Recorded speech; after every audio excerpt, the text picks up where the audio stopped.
It's obviously quite a bit different than the other one. You can see it on the camera. I mean, that's a beautiful foot, nice shape. Probably would have been a lot easier to make a bar shoe too. But so really nice shoe. And then with the beauty of the Series 1 is there's no glue on the bottom.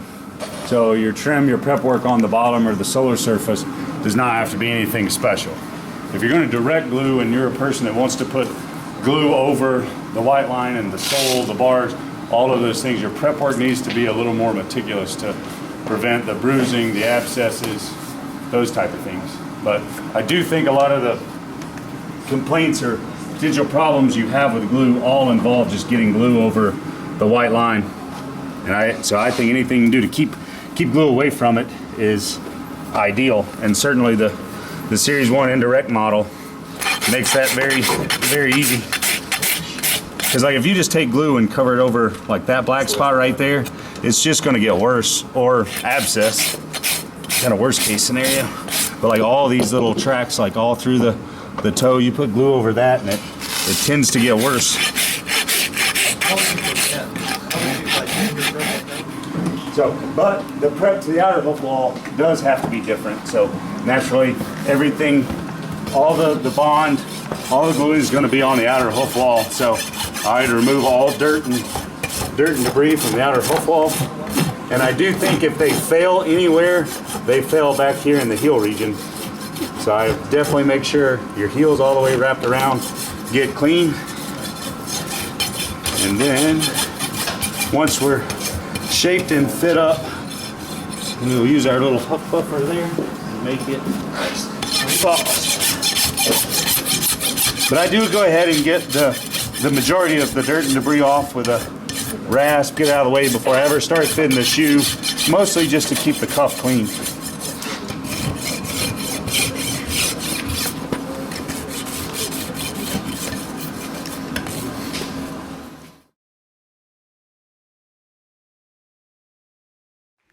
With one hand, and this is how I do everything. So just sitting on my knee, the horse is not flexed, they're happy, they'll stay there. I can grab this pretty quickly if I need to, if he's gonna pull away. In my experience, if I put him between my legs and try to wrap or glue or anything, when I try to come out, I disturb the shoe. I move it. So prefer straight line, a little bit of the carpus, not flexed here, right? And so I start it, handle away from the foot, start it around the pastern, so I can get one-handed as quick as possible, so I can hold him, do whatever, and then think from the widest point of the foot, I'm gonna go half on, half off the toe to the other widest point of the foot, and then right up into the heel bolts.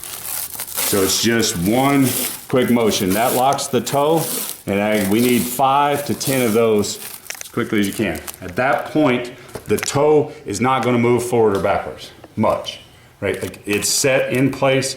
The toes down, the heels may lift some, but so be it, right? So next move, come down around the pastern, up, straight up and over the heel, just like you're making a heel plate. So just like you're trying to think from the apex of the frog, back, and literally straight down. And you can, at this point, if it's gonna move anyway, it's gonna pull this shoe laterally. So I can stick my thumb right there, hold the shoe, and wrap over 10 times.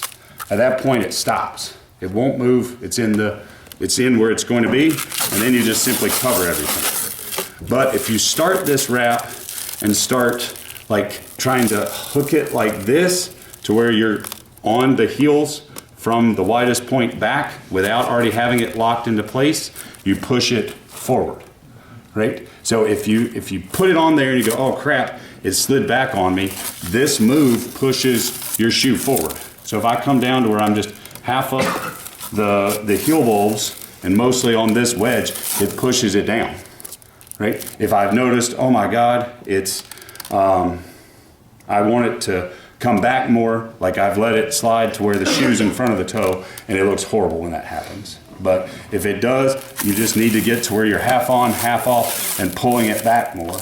Or stop, take off your wrap, and tap it back. Or tap it to the left, tap it to the right, wherever you want to do to it. But if you wrap half on, half off, 10, straight up and over the heel bulbs 10 times. It should be pretty well set, and then you can just wrap everything and cover it. But it's only going to go in that one way. Like if you try to unroll this thing like this with no tension on it, it'll look terrible, and it doesn't hold the shoe in place. It's awkward. So it really only wants to go this way.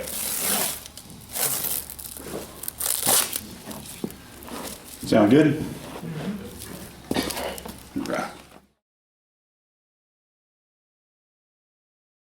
Don't have enough wrap on it, and the horse puts his foot here. I mean, we all know the second we want to let go of the hind foot, they want to go forward, right? And they go forward, put it down, and then they slide their leg back, and the shoe just goes forward.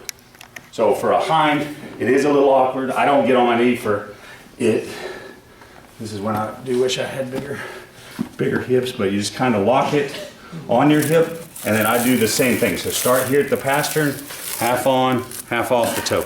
But you have to make sure you catch it right there, or it has a tendency to want to do that. So catch it to where it comes up and over the heel bulbs. And so you get 10 or more of those, because if anything's going to happen, that shoe's going to squirt forward, right? So pull it back as tight as I can, and then same thing, straight up and over the heel bulbs. Right? And then you have to get your face out of the way, because obviously a lot of them will do is kick, because they're wrapped behind, just like the shipping boots and things behind. So get out of the way, put it down, and then you end up smoothing or pulling the glue up and around. But the hind ones are not my favorite. But luckily we don't do too many of those. Thanks.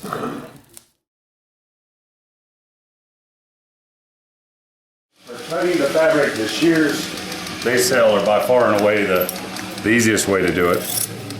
I just cut off any part that's going to go up onto the skin or the hair.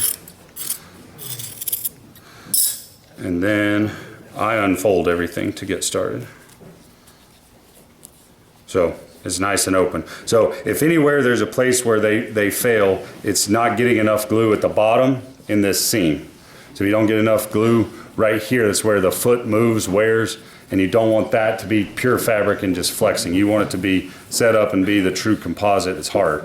So I'll just paint it all into that seam, cover up the top fabric, fold it back up, squeeze out the excess, and I mean it'll just be light pressure, pull through, put glue on the side that's going to go to the foot, glue to the side on the outside, clean off the glue, clean off the shoe, and then it's ready to go on. But I would have a system where, like Megan said, you'll have glue in your hair all over the place. So I don't bother wrapping the whole leg in vet wrap. If you're not comfortable and can't keep a clean hand, you probably should. But I'm going to keep my left hand clean through the whole process so I can pick up the foot. I'm only going to have glue on my right hand.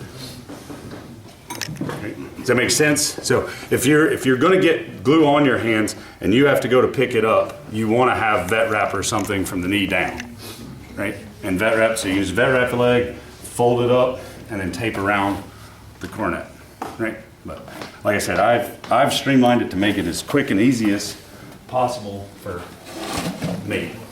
I will say, I don't do a lot, but when I do them, I double glove. And so you want to get all the dirt and debris off, and really back here I think is where it fails the most. So you want to make sure that's clean. And then you've got to stop yourself from all your habits. So your apron is disgusting, and so you don't want to keep touching it after you've already prepped it. So you got to kind of keep your legs apart, do everything you're taught not to do.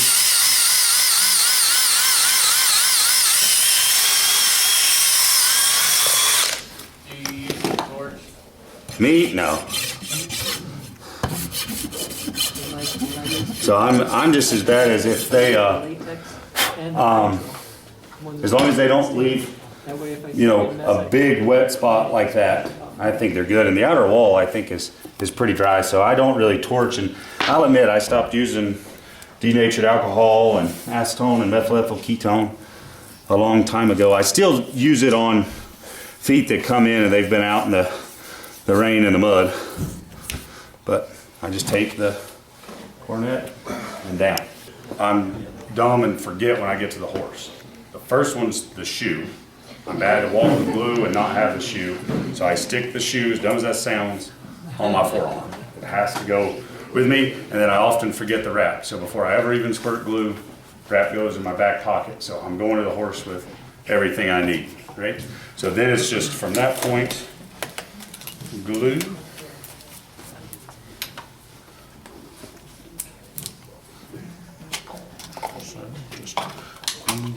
Three, four is probably plenty. Five, just because I don't want to be embarrassed in front of you guys if something goes wrong.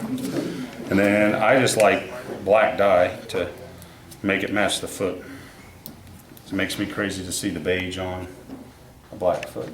Do you ever add copper sulfate? Almost never to the outer hopeful. On the sole, if you're gonna have to get glue there, I would. And then I do like to hide tongue depressors in the handle of the wrap, so they're protected and go with you.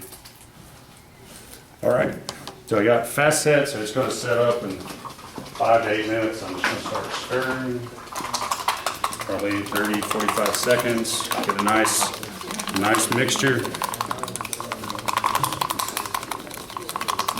You can see the cuff's already open on my shoe, so I just put it down. I put the tongue depressor in the back of the cup so I can get out excess if I need it.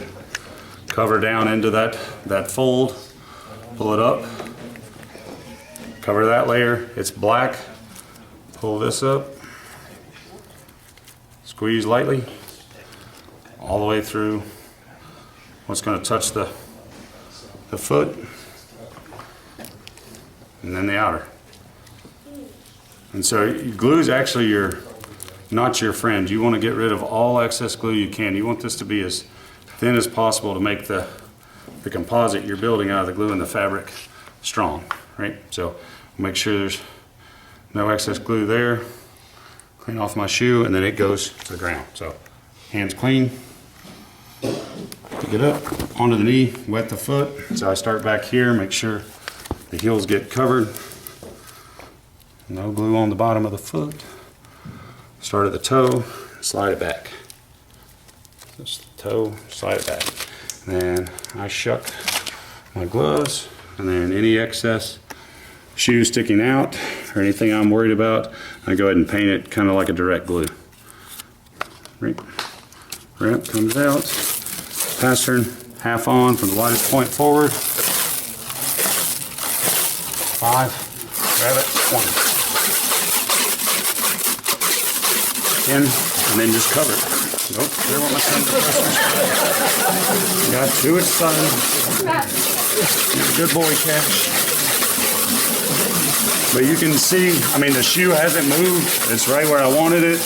And then I come over to the one heel, break it, goes to the ground.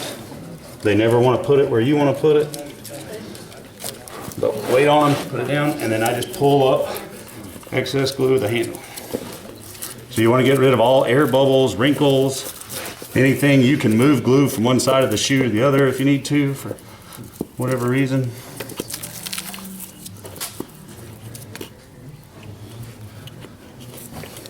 Oh, that's where his clip was. I have trouble with my wrap. That's it. Like being really thin. Is there a particular type of wrap you like? Yeah, this is 100 gauge. 100 gauge. Yep. So 80 tears a lot, and 150 just seemed too thick for me. It just felt weird. And then you just